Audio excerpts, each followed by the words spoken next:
ដំណឹងមរណភាពសម្ដេចអគ្គមហាសេនាបតីតេជោហ៊ុនសែននិងសម្ដេចគតិព្រឹទ្ធបណ្ឌិតប៊ុនរ៉ានីហ៊ុនសែនត្រូវជាប្អូនបង្កើតនិងប្អូនថ្លៃលោកជំទាវហ៊ុនកឹមហៈនិងស្វាមីព្រមទាំងបុត្រត្រូវជាកូននិងចៅអាយុដំហ៊ុនជានិងភរិយាព្រមទាំងបុត្រត្រូវជាកូននិងចៅអាយុដំហ៊ុនកឹមជាតិនិងភរិយាព្រមទាំងបុត្រត្រូវជាកូននិងចៅលោកជំទាវហ៊ុនចន្ទថុលព្រមទាំងបុត្រត្រូវជាកូននិងចៅ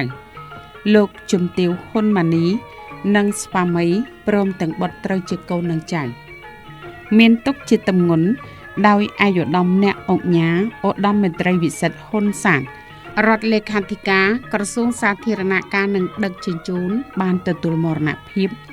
នៅថ្ងៃសុក្រ15រោចខែផលគុណឆ្នាំរោងចស័កពុទ្ធសករាជ2568ត្រូវ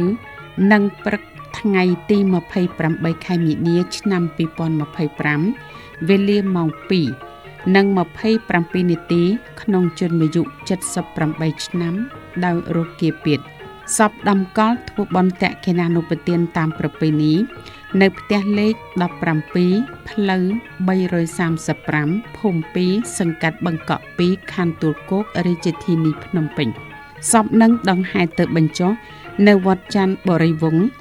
វត្តសម្ដេចព្រះពោធិវាំងណយជ្រឹកសម្ដេចព្រះសង្ឃនាយករងទី1គណៈមហានិកាយនៃព្រះរាជាណាចក្រកម្ពុជាស្ថិតក្នុងភូមិសំរោងជើងសង្កាត់សំរោងខណ្ឌព្រែកភ្នៅរាជធានីភ្នំពេញនាថ្ងៃពុធ5កើតខែចែកឆ្នាំរោងឆស័កពុទ្ធសករាជ2568ត្រូវនឹងថ្ងៃទី2ខែមេសាឆ្នាំ2025វេលាម៉ោង 7:11 នាទីព្រឹកសេចក្តីជូនដំណឹងនេះទុកជាការជូនដំណឹងដល់ញាតិមិត្តជិតឆ្ងាយនៃសពជ្រាបជាដំណឹង